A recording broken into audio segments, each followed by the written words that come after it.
Hello, everybody. Welcome to the Wavy Tunnel Pro Live sessions. Today, we're going to look at the Bungee, Semaphores, and more on Divergence.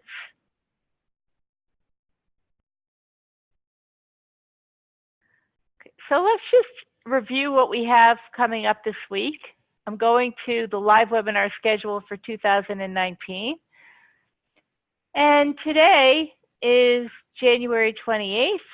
We're going to cover the Bungee, the Semaphores, and more on Divergence from Module 7. Tomorrow, Neil is coming into the room, and he's going to discuss high probability events, 5 high probability events that are going to dovetail what we're doing today, and they go side by side with the Wavy Tunnel setups. So I'm not going to say too much about that now, but that's what's coming up tomorrow. It's additional material, additional stuff that has been developed in the New York trading room and the London trading room with Neil and the students that are in the rooms. No, just high probability events that they've noticed over and over and over again. So these events are not in Module 7. They're new. Okay, and then on Thursday, we have another session to tie together Elliott Wave, the scanner, and the Wavy Tunnel connection. And then next week, we have another Wavy Tunnel session on backtesting and trade plans. And then we circle back to the Elliott Wave series, where we have some wave counting workshops. Okay?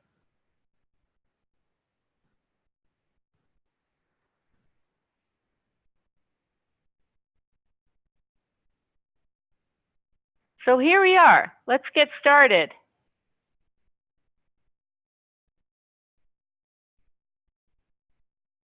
Oh, the other thing that I wanted to tell you, is I wanted to show you something else. Sorry, before we get started. All right.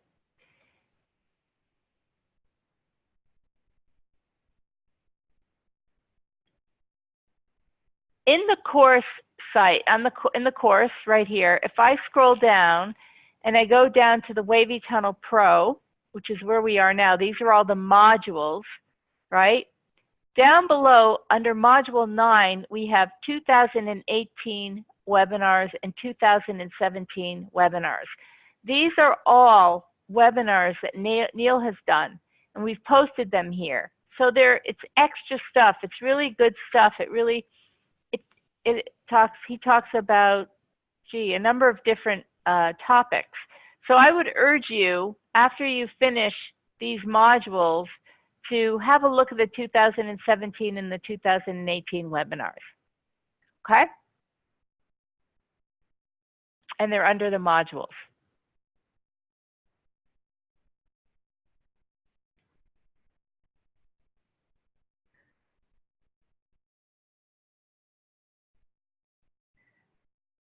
This is the Wavy Tunnel plus with the bungees and the semaphores and the original Wavy Tunnel setup with the moving averages and the awesome oscillator. So what is a bungee? The bungee is below. These are called bungee strands. And today I want you to understand the concepts, and I'm going to show you a little bit about like the introduction, how we use them, so that you can start to use them and put them together with the Wavy Tunnel setups. These are the bungee strands. They're a bunch of stochastics with Williams %R and the RSI. These are the colors: gold, green, blue, red, purple, and black. And you will notice that the gold strand is the strongest strand, so it moves the last. And the purple and the black are the weaker strands, so they move really with price. So we're going to use these strands in different ways. The stronger strands take more time for price to budge them. And you can see that on this chart. The yellow strand moves last, and the black and the purple always move first, and then followed by the next 3, the red, the blue, and the green, right? But the green and the yellow are the strongest strands. I would say the red and the blue are the intermediate, and the weakest are the purple and the black. There is a high correlation between the appearance of a noble semaphore and the yellow bungee crossing the channel. What does it mean? It's just something for you to notice. It's just something for you to notice. So how we use it, this is a nice example of a breakout 4 trade where we do a PW fill the gap. I don't have the awesome oscillator on here, but we do a PW and then a fill the gap trade. And one thing that we like to do is to wait for that yellow bungee strand to go to the upper reversal zone, giving us confidence that this move is in fact over, right? We also have the tunnel for that, but sometimes it takes price moving a little bit above the tunnel for the yellow bungee strand to move the upper reversal zone. So there's a high correlation between the noble semaphores, which are the gray. This is the gray noble. Oh, I showed you the picture, but I didn't tell you what they were. Okay. This is the gray arrow. It's on top of the yellow. It's called the noble. Let's just go up to that picture. Oh, we didn't describe these. Okay. Oh, okay. Never mind. We'll get to it. We'll get to it shortly. So these are yellow semaphores. You can see the yellow. These are red dots, red semaphores. Anyway, just a correlation. We're talking about the bungees now. There is also a high correlation between the appearance of a yellow semaphore and the green bungee strand crossing the channel. So we have the yellow semaphores are below the arrow, the gray arrow. They're stacked. All of these semaphores are stacked. So the blue is stacked below the red is stacked below the yellow, and then you have the gray, and then you have the purple. Those are the semaphores. So at the same time that we see noble to noble, we see yellow to yellow with the green moving across the channel. And then the red bungee moves with the red semaphores. Okay, it tends to move with the red semaphores. Now let's look at a picture. This is the euro from today. And let's see if we can see that on today's chart. Well, we do.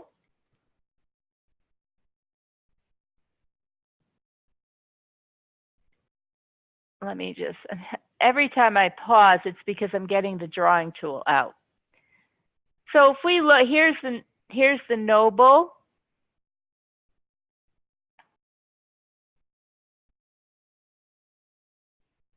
And here's the noble.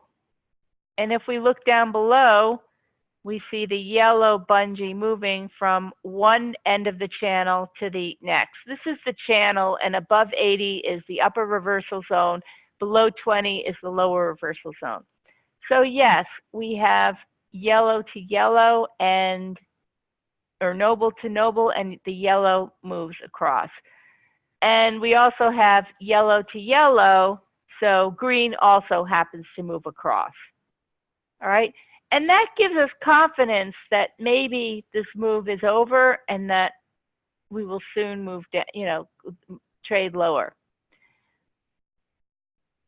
And we also said that the red bungee moves with the red semaphores. So here we have red to red, and the red also crosses the channel here, right? So we see that. Now, sometimes the red doesn't go all the way to the upper reversal zone, but the red semaphores, the red bungees follow the red semaphores. I don't know, what goes first, but they tend to be correlated. So what does that mean? It means that, well, for example, if we're doing a breakout 3 trade, maybe off of the wave, maybe your eyes want to see that the red is in the upper reversal zone and turning down, right? That's one way to look at it.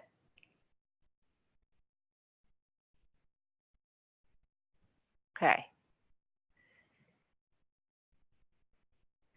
The next thing that we want to talk about, and if you go into Neil's room, he's using these terms, you know, they're second nature to him. So he's always, you know, talking about stretchaways, which is what we're going to cover next. And we have a whole list of abbreviations, and which we are going to post tomorrow.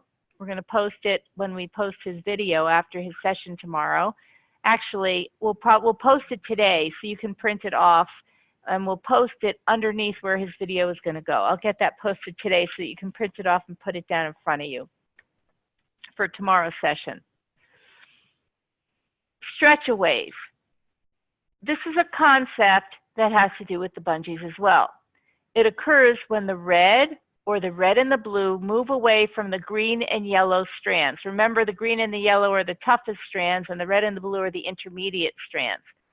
So a single, and I'm pointing to the a single stretch away, pulls the red away from the green and the yellow, just the red. Okay, let's look for that.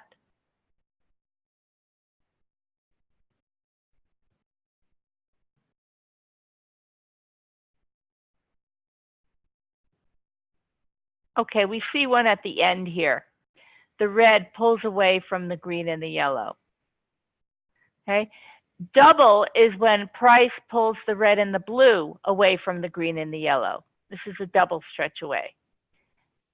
A continuation pattern is effective when the red and the blue move to the opposite side of the channel.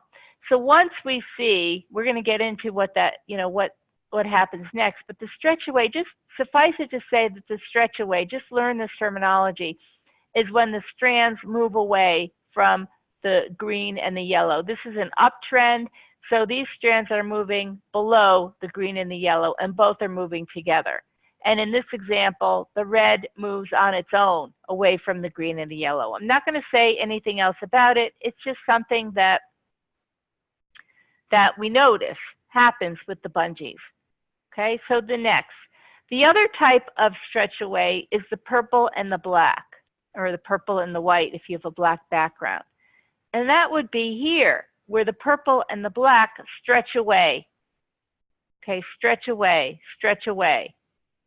So because they're the most sensitive strands of the group, of the batch, they're going to stretch away first. On the other chart, we were looking at the tougher strands stretching away. Okay, now obviously the purple and the black stretch away as well, but in this example, it's the purple and the black stretching away on their own. And notice, and we'll review this, that happens in conjunction with the blue semaphores. And notice on this chart, the red and the blue stretchaways, bungee stretchaways, occur with the red semaphores.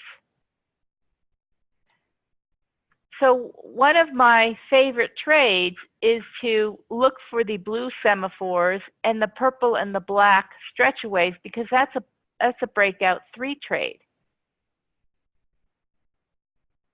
Now we sometimes have the red semaphores for the breakout 3 trade, and that's where we see the red stretch away or the red and the blue stretch away. So in this example, the immediate trend is up, and the purple and black strands provide repeated stretchaways. We see that. And when you see an uptrend and you see repeated stretchaways with the black and the purple, that's just telling you, and everything else, all the other strands are staying, moving on up. They're at the upper end of the range, at least over 50. You're just going to keep buying. You want to keep buying. Does that make sense? So far we've discussed stretchaways. That's all we've discussed so far. Now we're going to introduce snapbacks. Well, what happens after the bungee strand stretches away? It snaps back to the other bands, to the other bungees. There are 2 resolutions of a stretch away. One is the snapback, And the second, which we will cover afterwards, is the failed snapback. First, the snapback. Price action causes the red or the red and the blue to join the party and return to the green strand. So just looking at the strands down below, we have the red and the blue stretching away and then snapping back up to join the party. At the same time, with price, we have the red semaphores. We have price coming down into the wave. That's the stretch away part. And then the snapping back, the snapback, when the bungee snapback, that's when price takes off and makes a new high. So in trends, you're going to always see a series of stretchaways and snapbacks, stretchaways and snapbacks. And sometimes these stretchaways and snapbacks will be red and blue, and sometimes they'll be purple and black. And when they're red and blue, there'll be the red semaphores on top, and when they're purple and black, they're the blue semaphores. So what does the snapback tell us? The snapback tells us that you're going to continue, when it snaps back, when the bungee strands start to point up again, and we're in the wave, you want to buy, because you anticipate the bungees snapping back to join the party, join the other bungee strands. So a snapback tells us that we're going to make a new high, and you want to go long. So you're going to use, it's your breakout, it can be your breakout 3 trade. In this case, it's your fill the gap trade. It doesn't really matter. So here we have maybe an irregular pattern, an irregular flat in ABC. Very often we will have red bungees for the C leg. And we have the bungee strands stretching away and then snapping back up to join the party. Some people call it a slingshot, a slingshot. It's the same thing. No, the semaphores are not on Ninja, and these semaphores are on at the moment on MT4 and Motive Wave. So you can always get an MT4 platform and look at the semaphores. We're looking into maybe getting it on other things. I have to look into it. So Marius, does that answer your question? Snapback tells us to join the trend. Yeah, not on TradingView at the moment. I'm looking into that as well.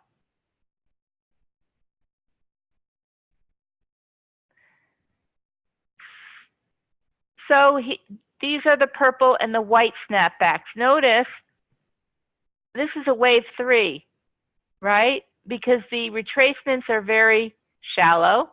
And if we look at the above chart, the retracements are, this isn't a wave 3, this is part of the PW fill the gap trade, but it's the same concept. So during the wave 3, this is where you're going to be taking your breakout 3 trades, and you're going to be seeing a lot of purple and black bungee strands coming down, stretching away, and then snapping back to join the party. So they stretch away, we have a blue semaphore, and then they turn up, and this is your signal to buy for the breakout 3. So immediate trend is up, and purple and black strands provide repeated snapback opportunities to join the trend.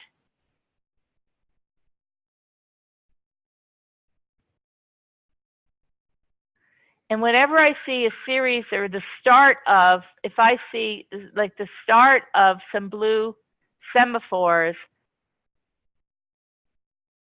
that's the signal that the trend is steep and that the retracements are shallow, and we should be buying every time the blue and the purple stretch away from the other strands.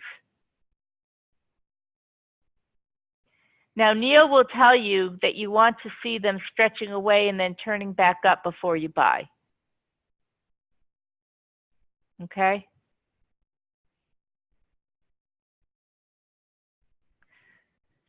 So now let's look at an example. This is a Euro 5-minute chart. So on the left, I took that today. On the left, we see the blue semaphores. And what do we see? The blue semaphores, because it's a steep trend, price doesn't even come back to the wave. Up here, price is just above the filter. And we see the purple and the black strands stretching away and then snapping back as we make a new high. Then when we move along to this section, price actually comes down to the wave, and we have a series of red semaphores. And here, not only do we have the purple and the black stretching away, but we have the red and the blue stretching away as well, and then snapping back. So the blue semaphores, along with the black and purple stretchaways, signify a steep trend for breakout 3 trades, wave 3 trades. And then once the market settles down a little bit and flattens out a little bit, we see the red semaphores, and the snapbacks are the red and the blue primarily. And of course, the purple and the black as well. So that is one resolution of the stretch away, the snapback when we make a new high. Now, the other resolution is called the failed snapback. So that's when price fails to make a new high, and that would be possibly here. I'm going to show you an example. I don't have enough, I didn't go past this, but that would possibly be here, where price comes down. We have the red and the blue bungees coming down, and we do snap back, but price fails to make a new high. All right, there's one more concept that this illustrates the extended moves, trend continuation, series of stretchaways and snapbacks, good add-on opportunities, coincides with and confirms wavy tunnel breakout 3 trades. Immediate uptrend is up, and purple and black strands provide repeated snapback opportunities to join the trend. Okay, we discussed this. Right, failed snapbacks.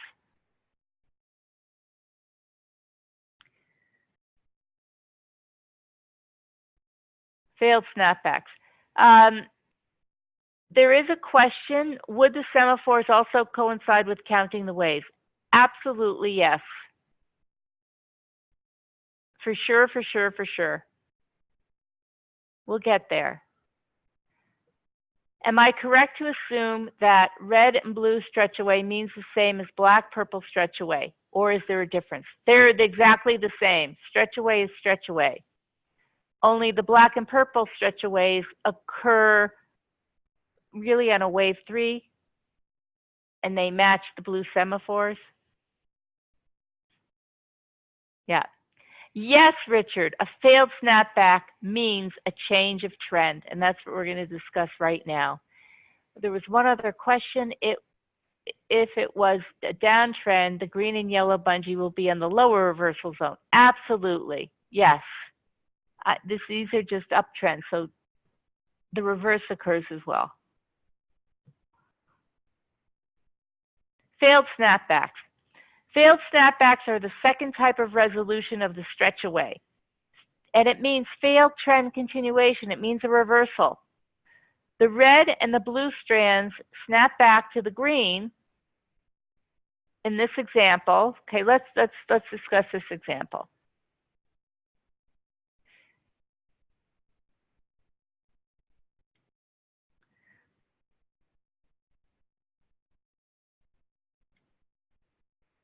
Here we have a market extreme where you see this noble semaphore.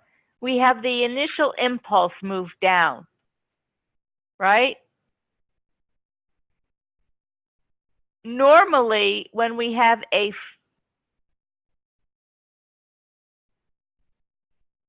stretch away up here where the blue and the red stretch away from the yellow and the green, we expect to make a new low. And that would be called what? It would be called a snapback, right? It would be called a snapback. And we would go with it. We would go with it. Neil always says, if you have a series of stretchaways and snapbacks, just go with it until it fails. Because if you second guess every single stretch away and you think we're going to have a failed snapback, you might miss a lot of opportunities. So he has trained his brain to keep going with, and he teaches the students, keep going with the stretchaways until it fails, until you see a failed snapback. So in this case, the market moves down, we have a stretch away, and then the bungees join, the red and the blue join the yellow and the green down here, and price doesn't make a new low. Okay, that's called a failed snapback.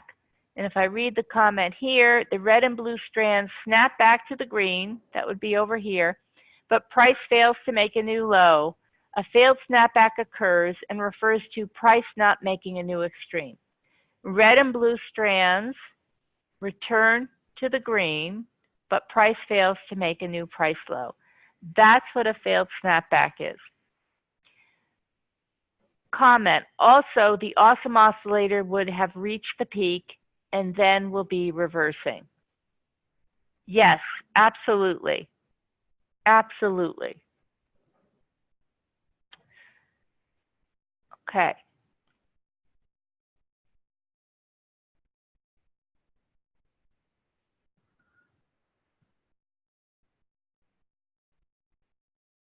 It often occurs, failed snapbacks often occur at a market extreme with the 1, 2, 3 reversal pattern. So you can always look for a failed snapback at a market extreme. That's when you see awesome oscillator divergence, you also want to see a failed snapback. And you will also see a 1, 2, 3 reversal pattern. The red and the blue strands snap back to the green, but price fails to make a new low, or price fails to make a new extreme. Okay, so this is the same picture as before. The point is that this could occur at a market top where you have a royal semaphore, not a noble semaphore, and this example doesn't show that. It doesn't show, I don't have enough context here. This example is best illustrated with a royal semaphore at a market top. So let's see, here's an example. This is the hourly chart, and let's see the failed snapback example here. Okay, there are two places to find the failed snapback example. One would be at a market extreme, which would be down here, and the other would be at this noble semaphore at the end of this fill the gap trade. Because at the end of a fill the gap trade, the next move that happens is, unless we're going to make a new low, right, the wave could cross the tunnel in the opposite direction. But if you're anticipating a move down and you're seeing that it's, it's a breakout 2 or a breakout 4 trade, we've done a nice PW fill the gap and we're looking for another move down, well, let's see if we have the failed snapback here. So the first thing that happens is the blue and the green, in this case, the red and the blue rather, stretch away. Let me get my little arrow.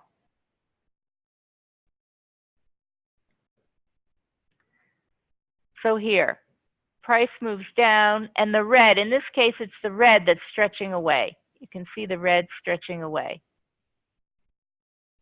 Okay, it actually, this is not the best example. It actually stretches away a little late.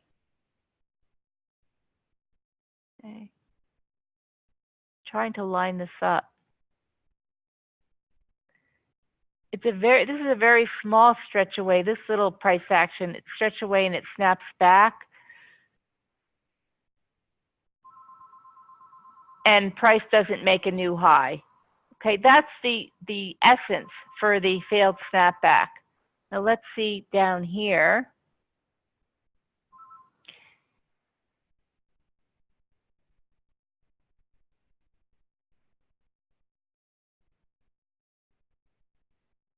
This is kind of volatile, and it would be nice to see this kind of a price action for this move.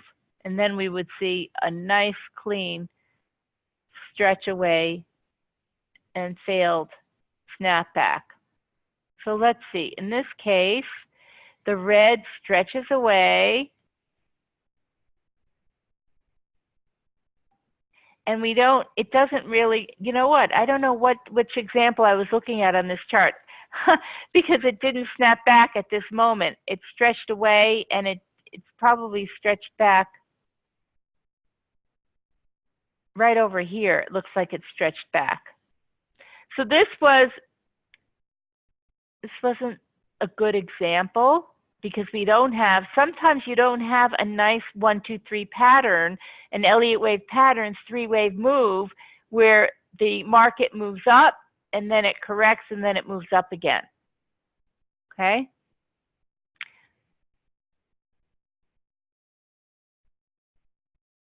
Okay, this is an example right here. Here's a market extreme. Price moves up. The red and the blue stretch away from the green and the yellow. Both the red and the blue stretch away, and they snap back down to the green and the green. Anyway, they turn around, they snap back down, they don't quite make it, and price doesn't make a new low. So that's the essence. And actually, we have a 1, 2, 3 reversal pattern.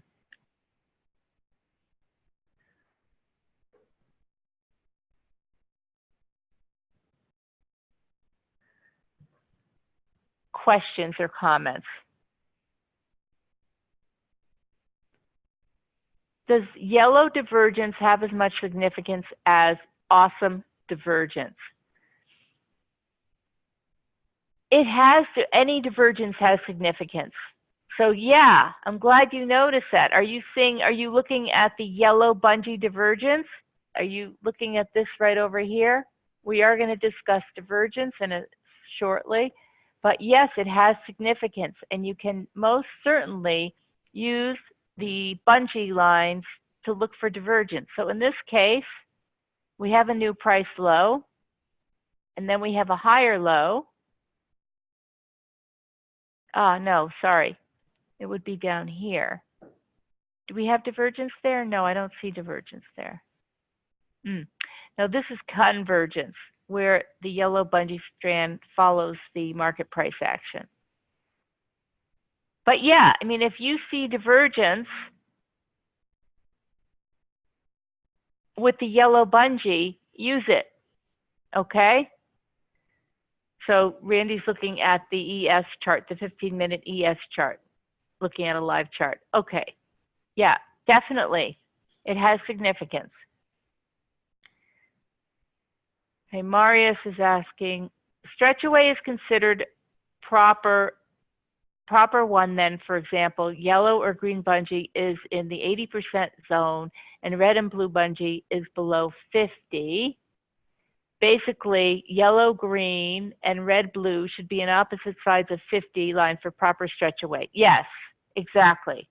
For a proper stretch away, you want the yellow and the green to be either in the lower reversal zone below 80, but it's not always going to be there. So it can be below 50, like in the lower, below 50, absolutely. And then the other strands go above, hopefully to the upper reversal zone, but not always, and then snap back.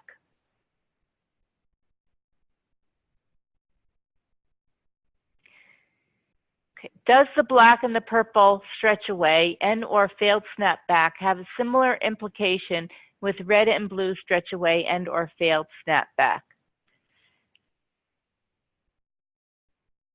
For market reversals, I would use the red and the blue and not the purple and the black for a failed snapback. So it doesn't have the same significance, no.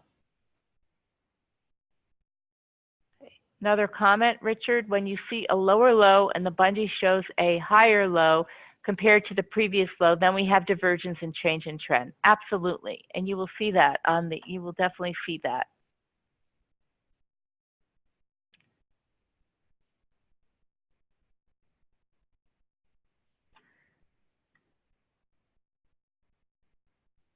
Okay, I wanted to find another example of this, a few more examples of this.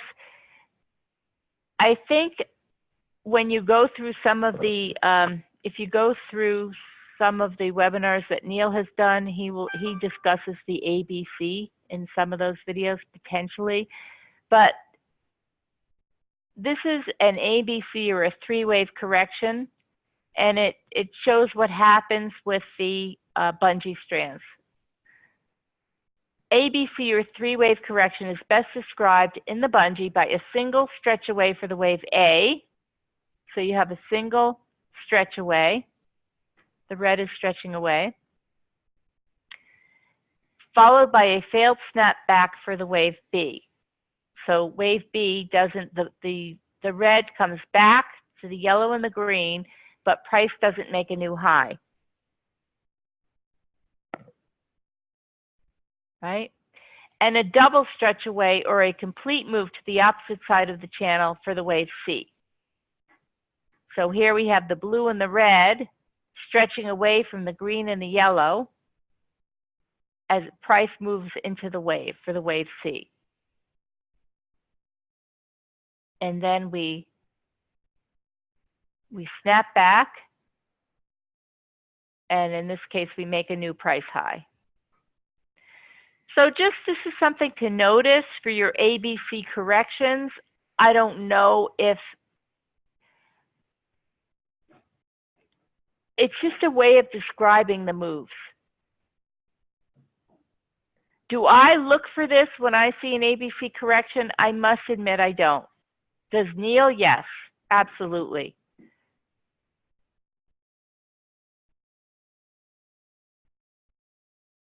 Okay?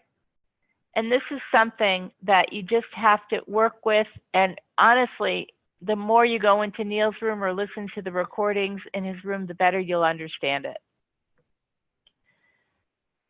So questions. In multiple time frame analysis, does the semaphore on the 5, the 15, and the 1 hour have similar implications? Yes, they do, because the markets are fractal. So yes, they do. But if you're looking at 3 time frames together, you are going to see different semaphores on those time frames, right? But if you look at each one separately as a market cycle and a complete market cycle, well, you will see the royal semaphore, the upper and the lower royal semaphores, and the noble semaphores, and the reds and the blue semaphores. You will see them in the same part of the market cycle.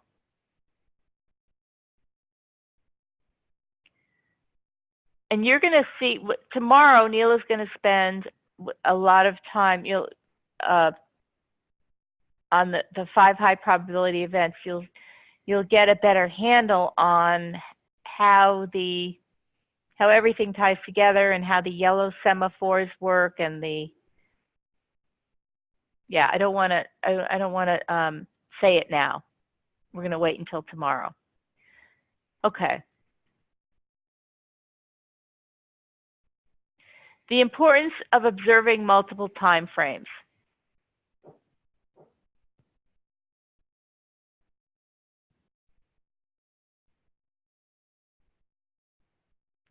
All right. So this is something that is point one. It's vital to look to the higher and the lower time frames when looking at what the bungee is telling us. Do not trade against the trend on the higher time frame. So in this example, we have the 4-hour British pound on the left and the 1 hour on the right. The immediate trend is up on the 4-hour with the yellow, the green, and the blue bungee strands at the top. So because that's happening, and you see that everything is at the top, you don't necessarily want to go short on the 1 hour time frame. You want to be looking to buy. And so that's what you get when you look at the higher time frame. You get perspective. So this is not any different from what we've talked about all along with Elliott wave analysis and looking at the higher time frames for market context. It's the same thing here. It's just looking at a higher time frame for context, and you can use the bungees to see that as well, to see if the bungees are actually trading in the upper reversal zone in an uptrend on the 4-hour in this example. Then you want to be buying. You want to be buying the stretchaways on the moves into the wave on that 1-hour time frame. Okay, and you're going to see a series of stretchaways and snapbacks. In this case, they're red semaphores with one set of blues. But you see a series of stretchaways and snapbacks, all the while the yellow is staying in the upper reversal zone for this hourly chart. That's why, because these are stochastics, some people that trade stochastics, when they have a single stochastic on their chart and it's in the upper reversal zone, they call it oversold territory.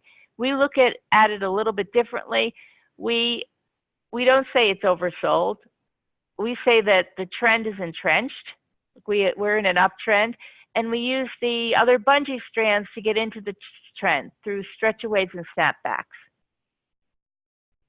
Now, just a point from Richard, he says what that shows is that the move is going to reverse, so you know to get out, but it is probably still safer to trade in the direction of the trend in his experience. Absolutely. So that's why you will always hear Neil saying, keep buying the stretchaways for snapbacks until you have a failed snapback. But you don't necessarily have to anticipate the failed snapback.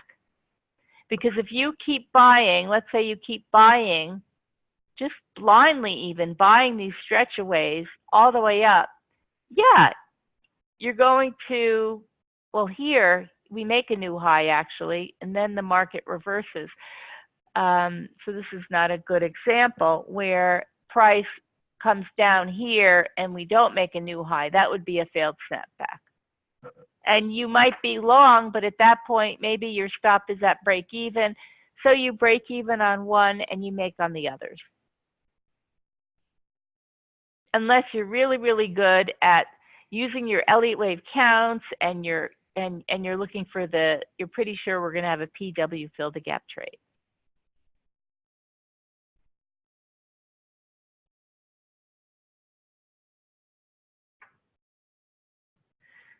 Oh, you see divergence here? Let's see. Yeah, good point. Perfect. Perfect. You do see divergence here. Excellent. Let me just draw it in. So here, price makes a new high, this example, and the yellow bungee makes a lower high. That's divergence. I don't have the awesome oscillator up here, but here you have yellow bungee divergence. Perfect. And I would only use the yellow for this is the hourly. Yeah, I mean, the yellow bungee is the toughest strand. You will see divergences with the other strands as well. Just play with it. Just see what you see, okay?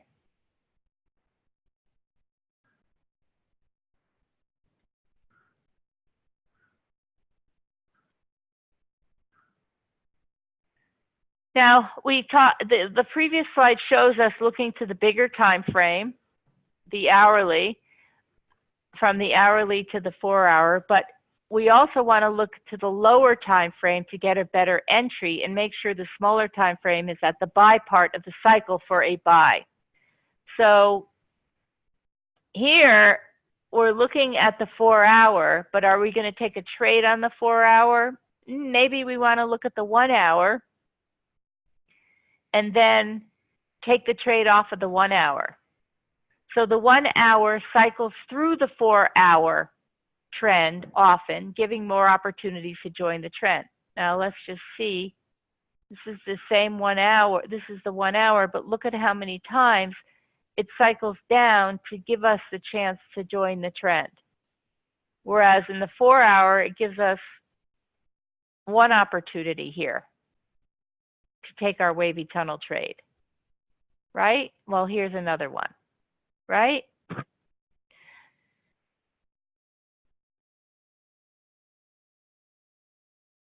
Yeah.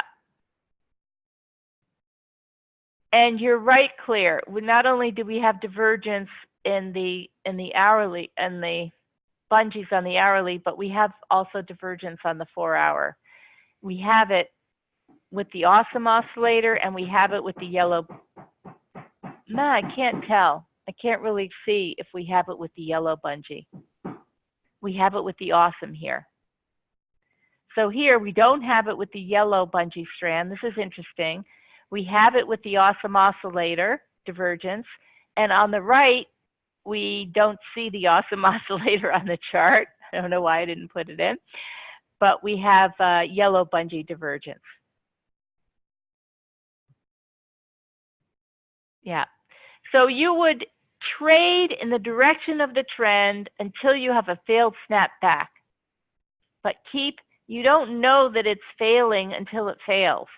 So if you keep buying the stretchaways, the pullbacks, another word for a stretchaway is a pullback, right? A pullback in price is a stretchaway on the bungee.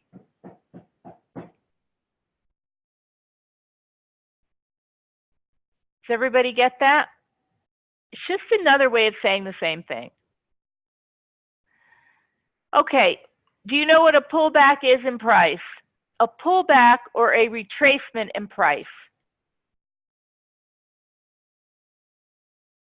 Let's look at this 4 hour. Here we have a pullback in price or a retracement. Okay? That's the same thing. What happens is we have a pullback in price, and at the same time, we have this stretch away. The red and the blue are stretching away from the yellow and the green. So we get the red semaphore up here. So that's telling us perhaps it's the end of this correction and that we're going to go up. And we have the red and the blue bungee strands starting to turn around and move up. Neil will always tell you, don't buy it until the red and the blue bungee strands turn up. And here on this 4 hour, they've turned up. So that is one way to take the trade as soon as the red and the blue turns up.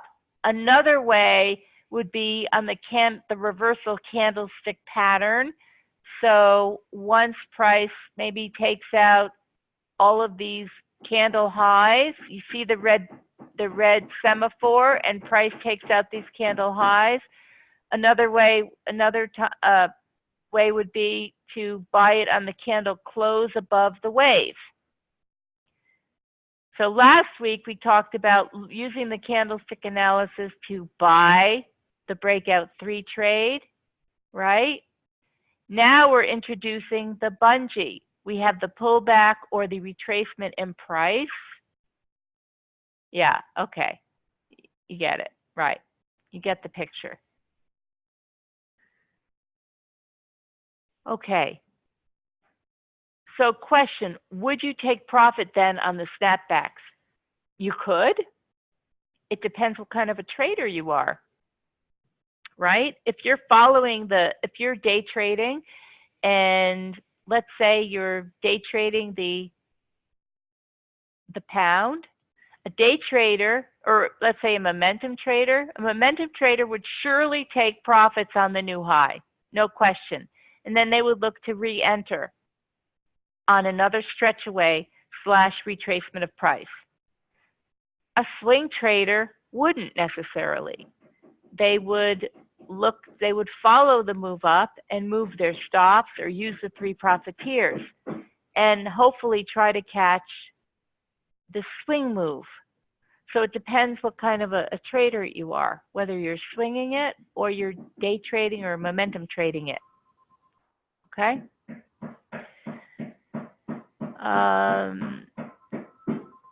Somebody is knocking. Do you hear that knocking? This is funny. Okay.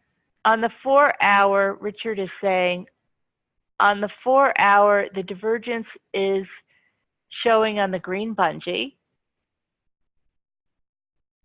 Oh, it is? Okay. The price action shows double top with green bungee, lower low. Double top with green bungee, lower low on the 4-hour. Let's see. I don't see it. On the left here?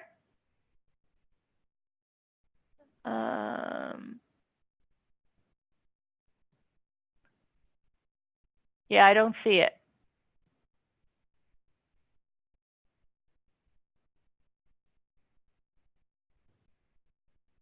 Okay.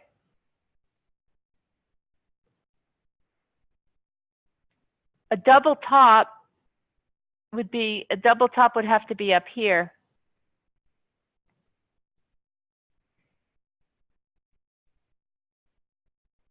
Maybe it's on the right side.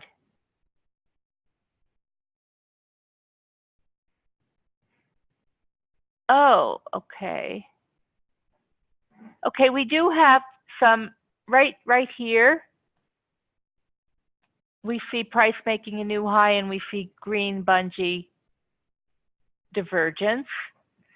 And after we see that, price comes back down into the wave. It's not a complete reversal, but it's a retracement into the wave. Yeah, you're going to see a whole bunch of things here.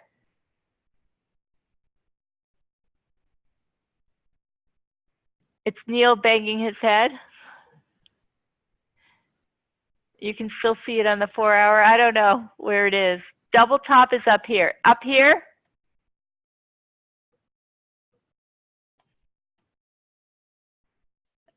Oh, gosh. Okay.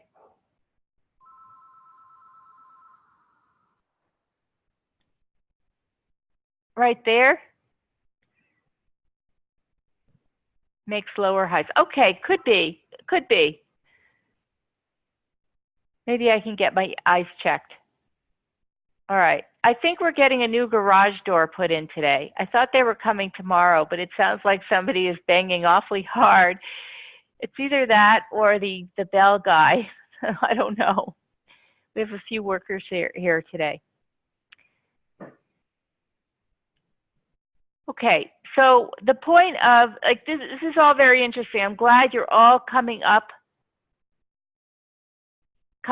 with your own understanding of this. And actually, Marius, you're making a very good point here. By importance, it would go like this. 1, awesome oscillator divergence. 2, yellow bungee divergence. 3, green bungee divergence. Yes, why not? And if you have awesome and yellow bungee divergence together, then that's an additional confirmation. Yes, why not? Okay?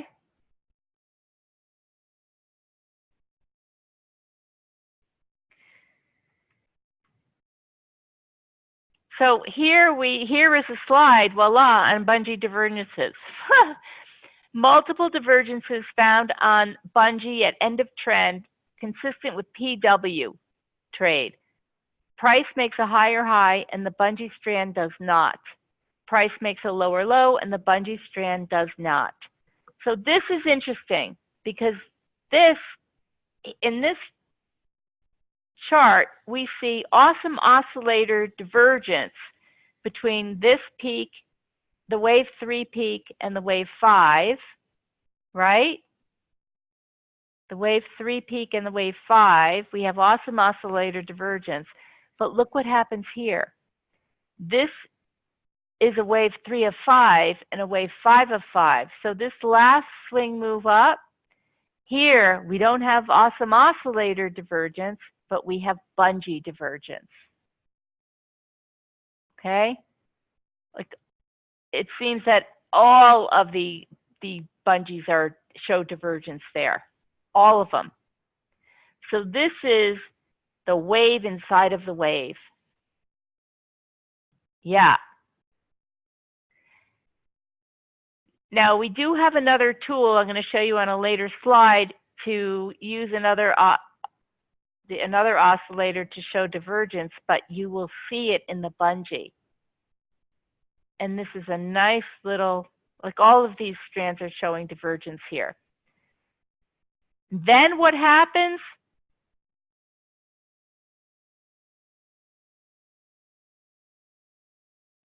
Here, the purple and the black strands cross the red and price continues down. Divergence in the awesome oscillator, multiple divergences in the bungee strands.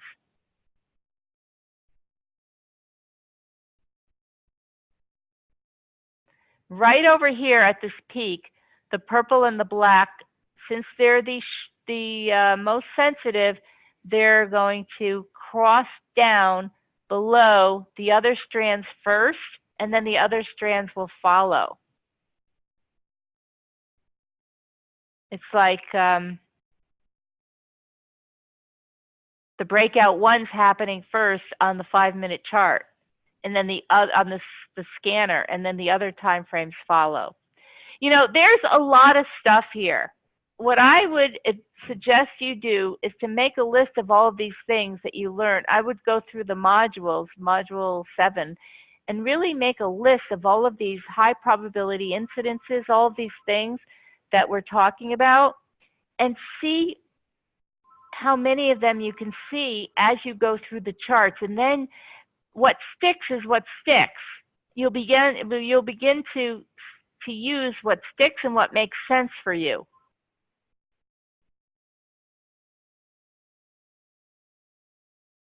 Okay? All right, question. Jody, please clarify more in this case where divergences differ in direction.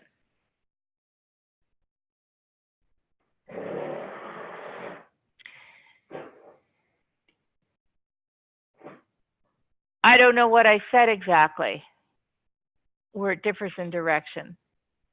I'm not sure. I can't. All I'm saying is that in this example, very often you see a wave 3 peak and a wave 5 peak.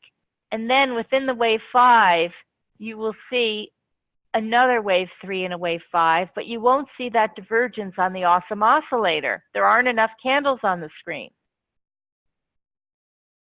So that's where you go inside this wave, this cycle, and you can see the bungee divergence there. Got it. Good. Okay. Perfect. All right. Richard has another point. Also, the crossover of the awesome oscillator will mean a move lower. Yes, absolutely.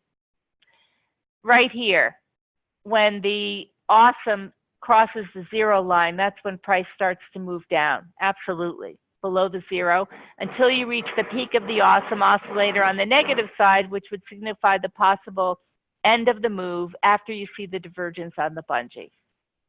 Yes, absolutely. Then moving down here. So there are all kinds of things that ring true that you're going to see that are high probability that really add confidence to what we're doing.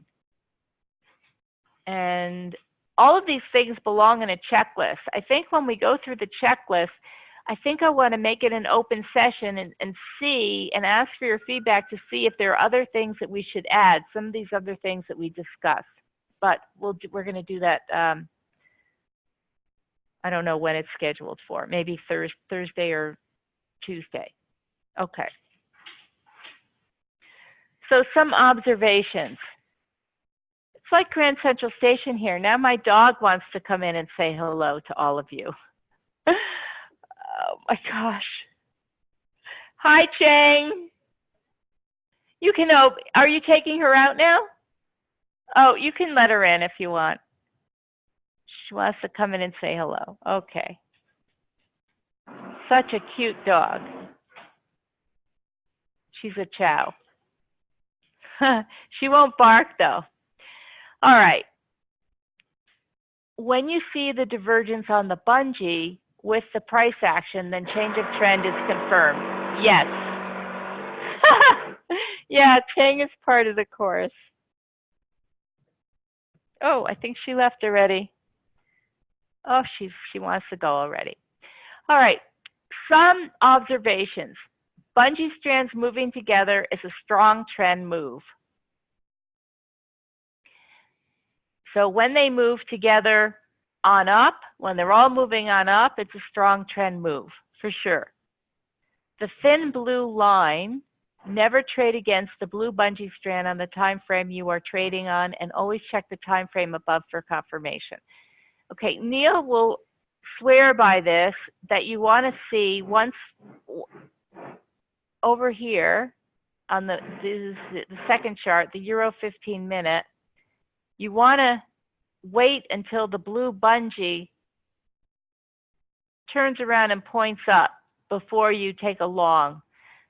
That's how he trades. He doesn't trade against the blue or the red, I believe. So he waits for confirmation. Now, you get confirmation on any time frame that you're trading, but obviously if you want to get in earlier, you have to go down to a smaller time frame. Always, always, always you go down to a smaller time frame. The yellow line, trend indicator if above the 50% line. Yes, you want the yellow bungee. This is a very important point. You want the yellow bungee line to be above 50 for the uptrend. Doesn't have to be in the upper reversal zone, but you want it to be above 50.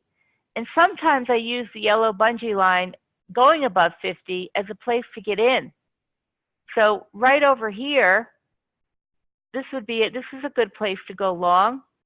The yellow bungee line crosses the 50, and we have a nice long.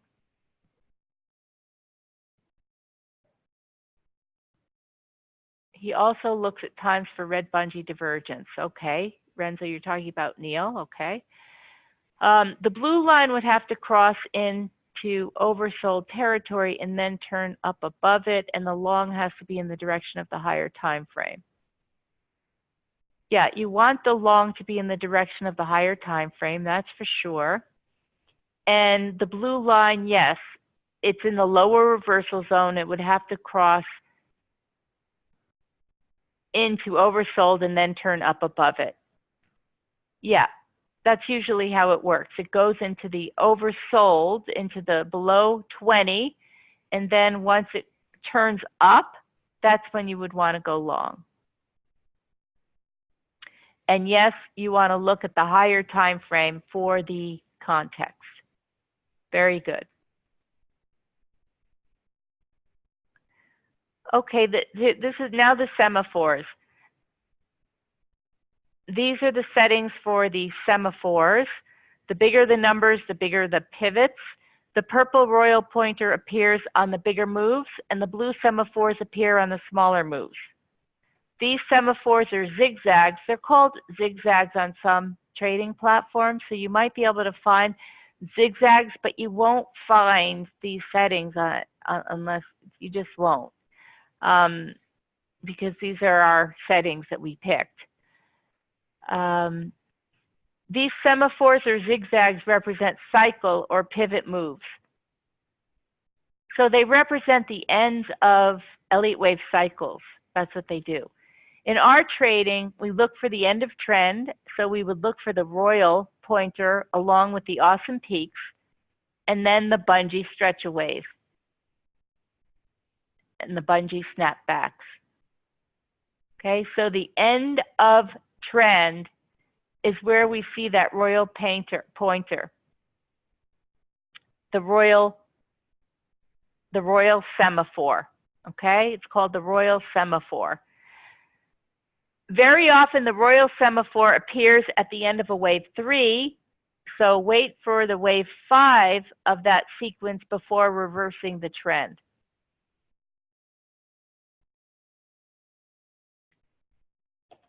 Let's look at some examples.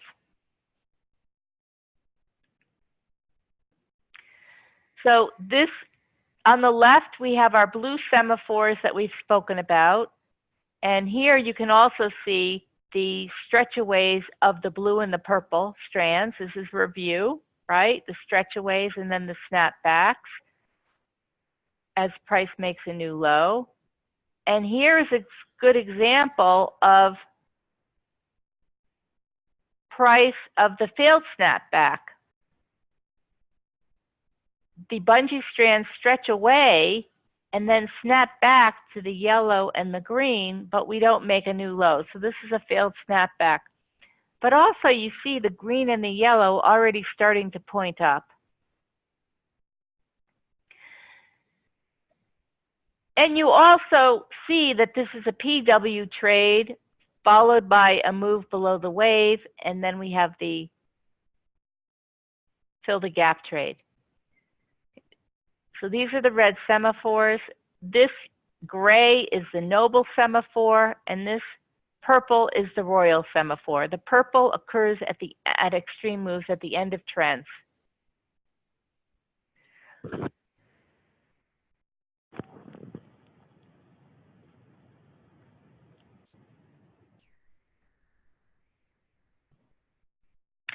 Okay, Jeffrey has a very good point. You don't want to use these. The semaphores repaint. Okay, what are the semaphores, zigzags, and what makes them move over? That they repaint. He has seen royals and nobles and golds move over dozens of candles in the past couple of weeks since joining. Yeah, just like every technical indicator, they repaint. So that's why it's really important to, like, you can almost anticipate them repainting if you're using your Elliott wave and your wavy tunnel trades. But tomorrow we're going to come up with Neil is going to show you some high probability setups, and he will discuss the repainting tomorrow. Okay? So really what repaints are the bigger ones, like the royal. Like when we make a new high, you will see the royal semaphore repainting. If we go to if we have an extreme trend, a strong trend, think of it as, remember how we discussed the extended waves in the Elliott wave analysis, the extended wave 3? And we said that most wave 3s, like the standard move would be 1.618 times the wave 1. And anything above that is an extension. So 2.6, 4.23, they're all extensions for the wave 3. Think of the royal semaphore in the same way, in the same fashion. So just as I said that with the wave 3, for the extended wave 3, you can count 5 waves, and then if we go above 5, we're going to see 9. If we go above 9, you're going to see 13. That's called wave form. So too, you'll see that wave form in the chart, and you'll be able to see if price goes more than 5 waves. And if it does, then you're going to see that royal semaphore move over, because the royal semaphore calculations are based on the standard, like 1.618 times wave 1. I don't know exactly, but it's based on standard movements. So when we have an extended wave, it's going to repaint.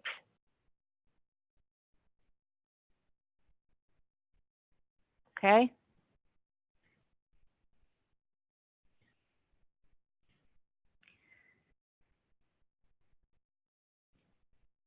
Is there a way to know that they aren't going to move?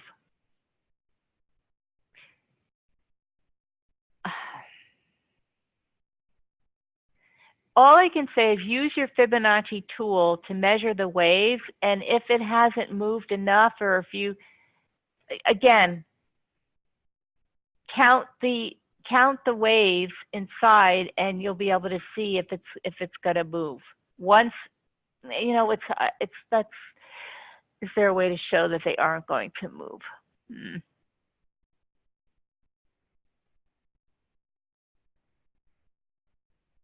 Maybe look at a bigger time frame.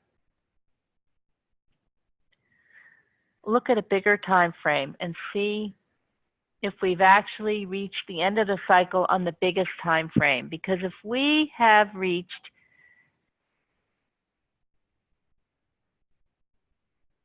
the end of a cycle on a bigger time frame, and we see divergence, then there's a good chance that we will know if it's going to move or not on the smaller time frame. But stay tuned for tomorrow, because we're going to address this tomorrow with Neil, okay? And this is a question that, you know what, I'm going to, tomorrow with Neil, afterwards, let's ask him this question. Let's discuss this a little bit more.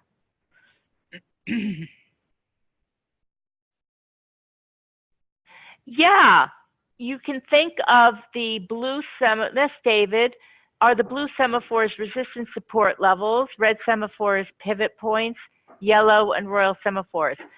Yeah, think of it like this. Your blue semaphores, think of those as your breakout 3 traits. So yes, they offer support and resistance. Your reds as well, absolutely. And your nobles and your royal semaphores will be the ends of swing moves. The end of swing moves. So the noble semaphore, when you have a royal and then a noble and then a noble and then another royal, this is like an ABC move. It's an ABC, right? You can look at it like that.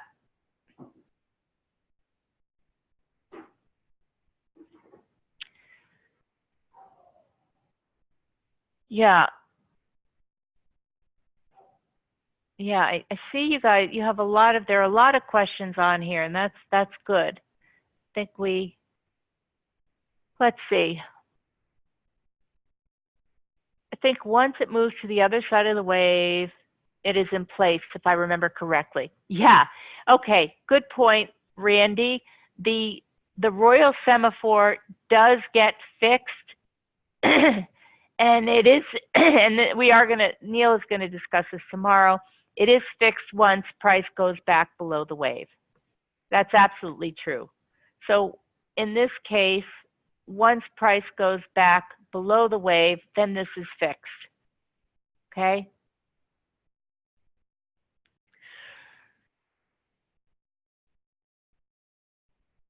All right.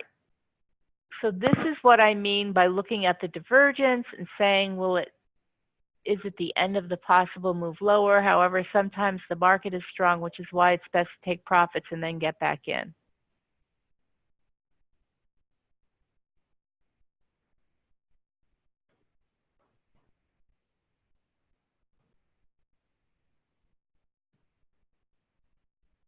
Yeah, so if you're going against the trend, and let's say you see divergence and you see this royal semaphore, and let's say you sell it and you make money for the PW, if the market is really strong and you're not sure if we're going to make a new high, yes, take profits. Because if we do make a new high, great, you haven't lost anything and you've taken your profits and you can get in again. And if we're not going to make a new high, i.e. we have a failed snapback, then you've taken your profits and then you can watch the market price action and you can get in again almost at the same price if we break down again once we retrace. So for sure. Okay, Marius is saying, maybe I am wrong, but it seems that some bungees move in waves on their own in 5-wave sequences, especially if candles are not showing clear wave counts. You know, that's something that you can check out. That's very interesting. I never really looked at it in that context. So that's something that you can check out. Very nice.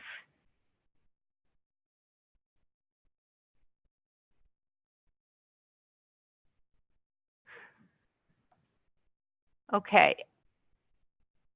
I think we should keep going a little bit.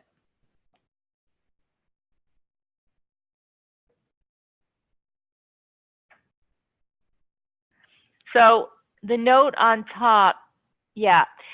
This slide, I should take it out because this is going to, trading from one royal semaphore to the next can be quite lucrative. Yes, it can, but stay tuned tomorrow for that trade, for that high probability event. I'm not going to say any more about it. Believe me, tomorrow it's a lot more will become clear to you. Here's another note. This is, okay, early warning to get out of the long trade with the noble. This is the first noble semaphore. Wait for the noble, this noble, to enter long again, then exit at the royal semaphore on top. If you see this as an ABC, because the noble is one cycle down from the royal. So if you have a noble, then yes, you can certainly get out of your trade and look to re-enter your trade on another noble. But again, I don't want to really discuss this. We have more refined high probability events that you're going to learn about tomorrow. Okay, now I want to I'll just take a few more questions and then I'm going to switch gear to support and resistance with pivot points. And we'll just do a little bit more on divergence before we end today. Okay, let's just see if before we end with the semaphores for today, let's see what else we have. Okay. Richard is saying that is with regards to semaphore question, the main point is also that the lower the time frame, the less follow through. So if you trade against the trend, you could get burned. Yes, so to that point, definitely, yeah, you have to look at the bigger time frame if you're trading against the trend. Yes. And yes, Randy, Neil is the master on the bungees and the semaphores. He lives the bungees and the semaphore. So tomorrow will be a very interesting session. Okay? All right, let's talk about support and resistance now. Pivot points are calculated. Does everybody know what pivot points are? Who doesn't know what pivot points are? Anybody? Say no if you don't. Good. Okay, so everybody knows.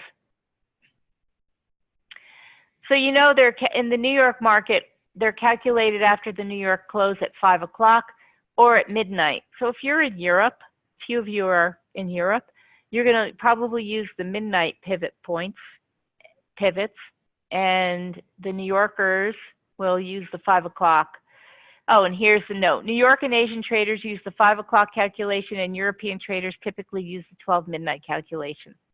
Pivot points are price-based calculations which establish support and resistance that can be used for day trading and swing trading. Weekly and monthly pivot points are used for longer-term position trades on weekly and monthly charts, and variations include standard, Fibonacci, Camarilla, and Woody's points, and there are others by now too.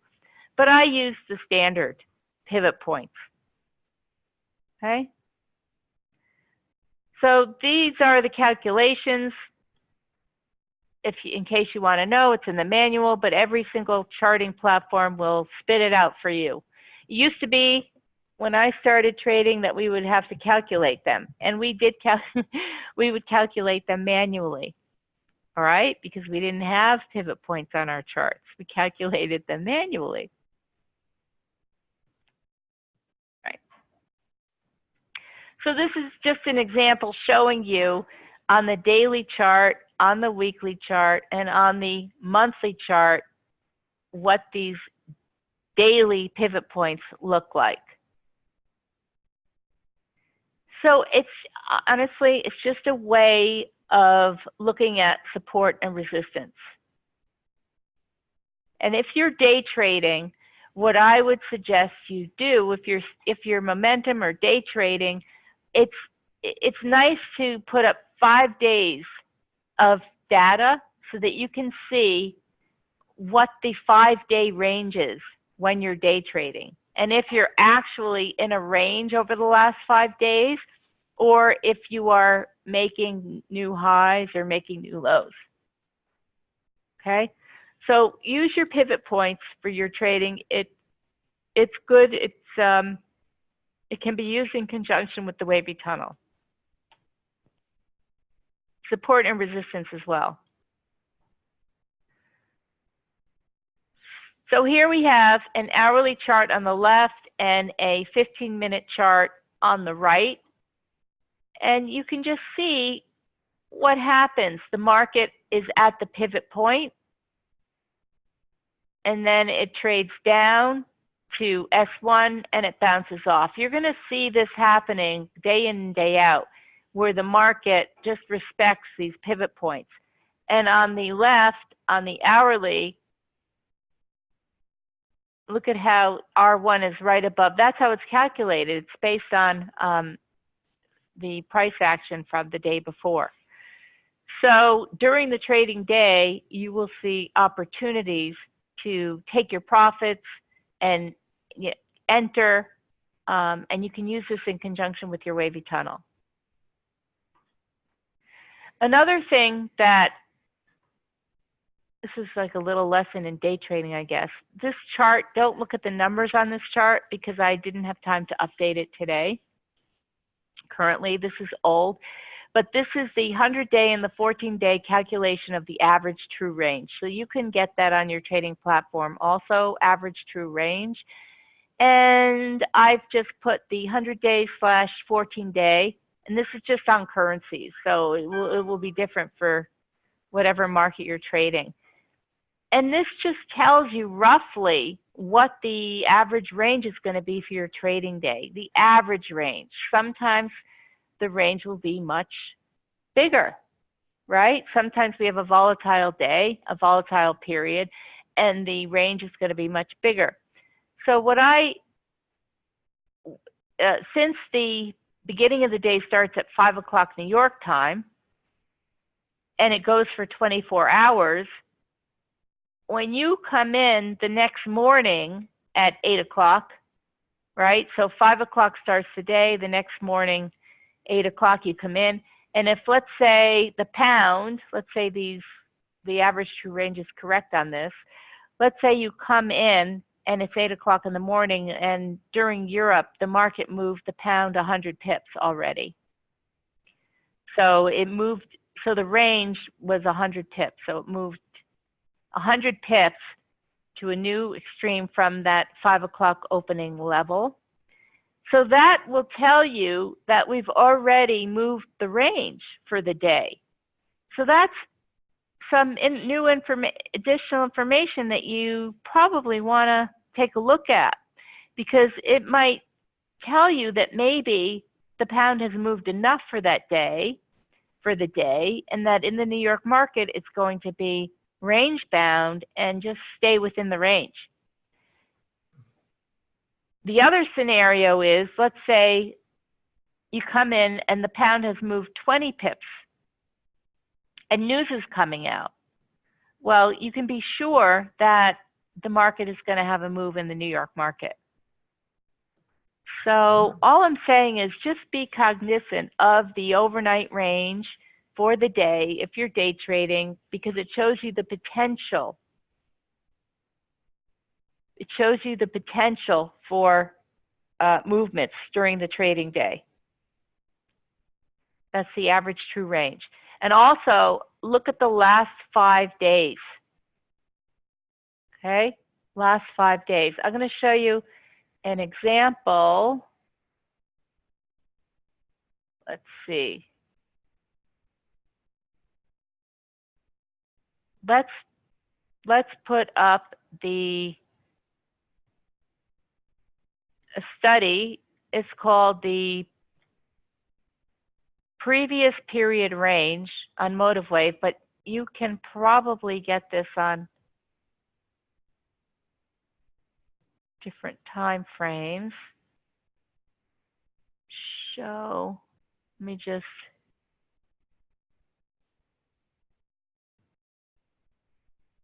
okay, I don't know if this is gonna, right. I'm gonna put up the 15-minute and show you what, let me change that. Hang on, I have to put the,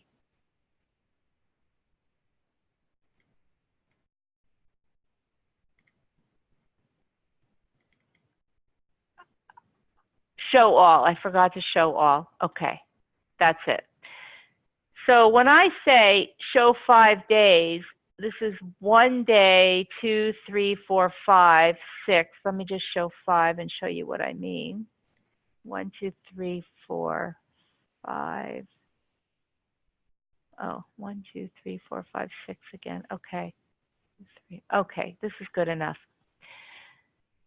Today, the line across the top is yesterday's high price, and the line across the bottom is yesterday's low price.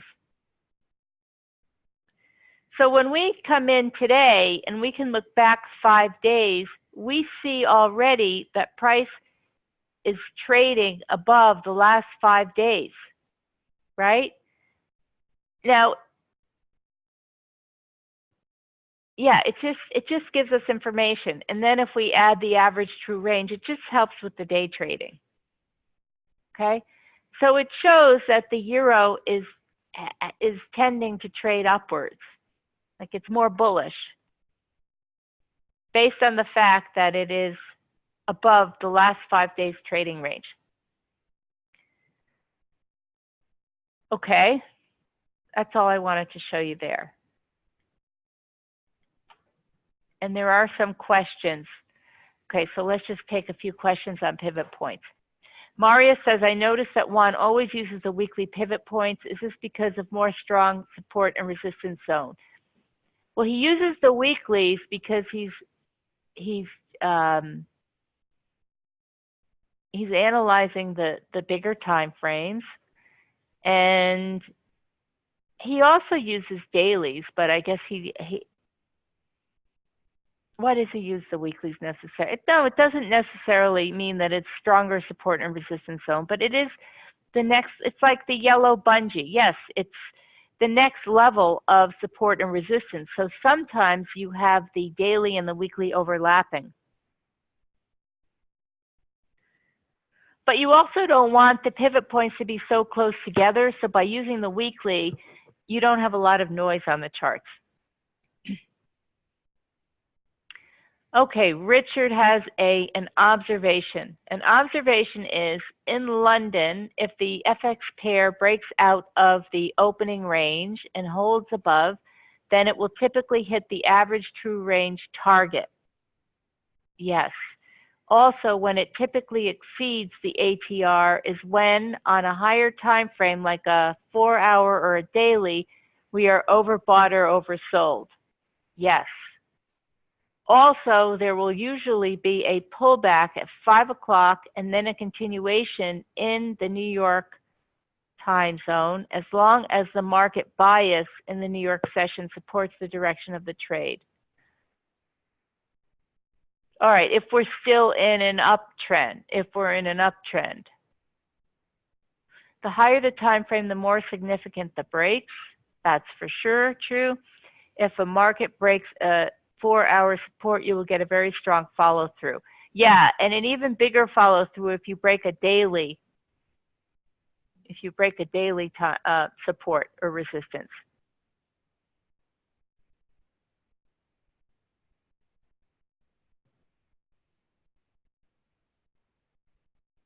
Yeah.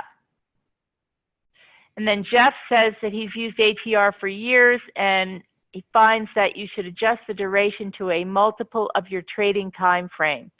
Day swing, long swing. Oh, that's interesting. Maybe you might want to, if you have a chart and you want to post it in the forum or you want to show that to us, you can send it to me and I can show it in the class. That would be great. Is if we have risk-off sentiment in London and risk-off continues in New York, then we will hit the ATR. Yeah, for sure. Yeah. Risk on means FX pairs will go higher against the dollar. Yeah. So that's for sure. So that's a continuation of Richard's comment. You know, you're sending it to all the panelists, so not everybody can read that comment. All right. You should send it to everyone. So that's there's a lot in there to that comment. Let's read it again. An observation is in London, if the FX pair breaks out of the opening range and holds above, then it will typically hit the average true range target. And so what he's then saying that if it doesn't hit the average true range target in London, then it will likely hit it in New York. Okay. And another point is that the 4-hour and the daily support and resistance lines are very strong, and if they break, then they're going to go. So a corollary to that is when you see the if you're at the top of the market on the daily time frame, and we have a PW fill the gap trade, you're at the end of a swing move, we're going to see a very big move in the opposite direction compared to if we had that same pattern on a smaller time frame.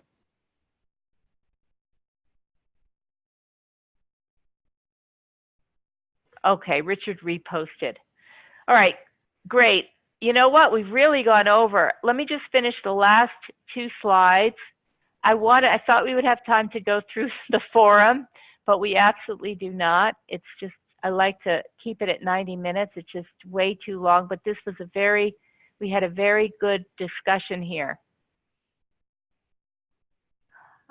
Okay.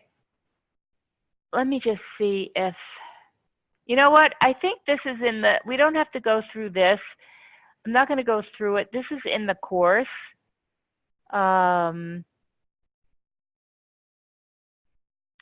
This is in the course.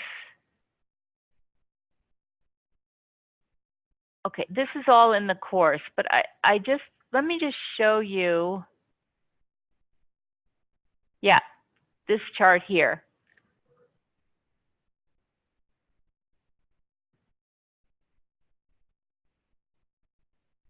I don't know why I labeled this ABC, by the way. I have no idea. But what I wanted to show you is, oh my gosh, okay.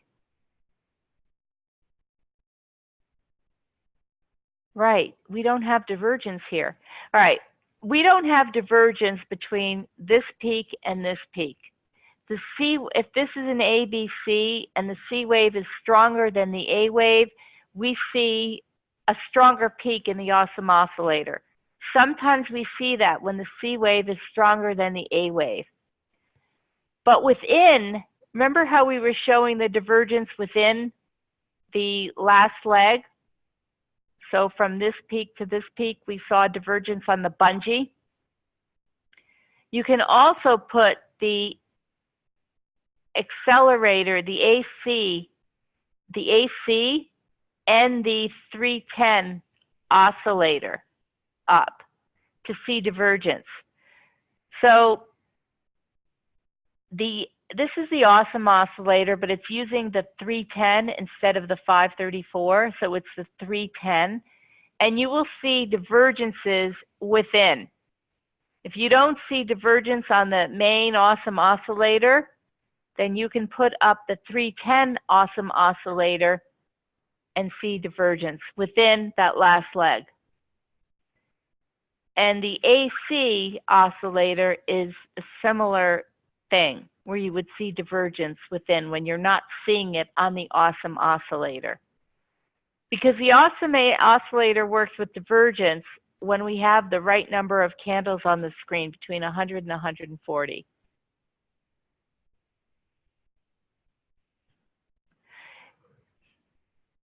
You know what I might do?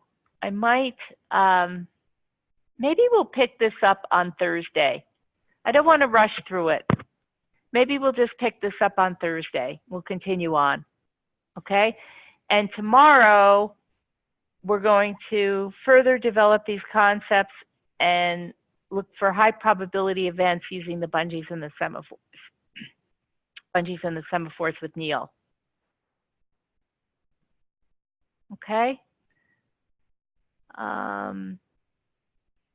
Okay, let me just answer just the last few questions. Barnabas is asking, how did you insert the 5-day period? Yeah, so all I did was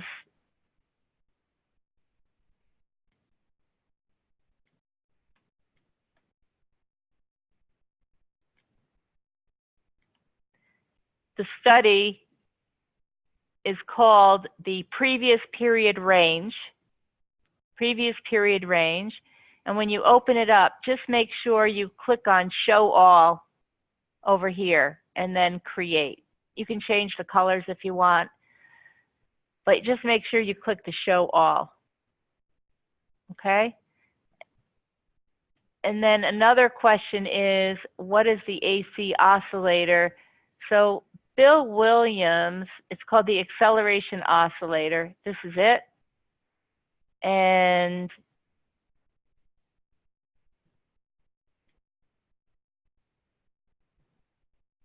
let's see if we have an example here where we have divergence.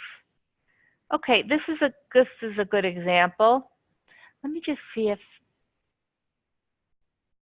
I use the same settings. Yeah. All right, I'm going to show you. Here's the acceleration oscillator. I did say I was going to pick this up next time, but let me put up the 310 awesome oscillator as well.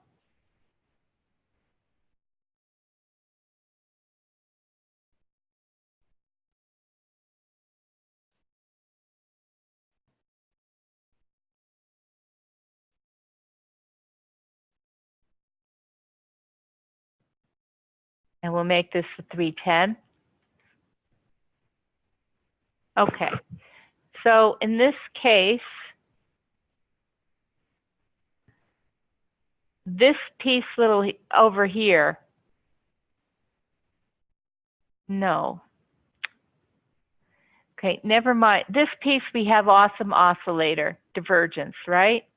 But in this piece over here, we don't.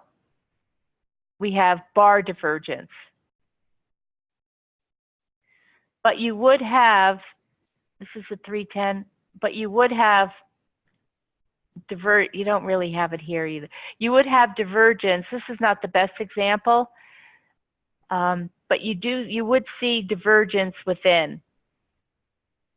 And and we do have bungee divergence here as well. The blue bungee, I see divergence. I don't see green, maybe, I'm not sure. We'll explore this more next time. Okay? All right, everybody. Thanks so much, and we'll see you tomorrow.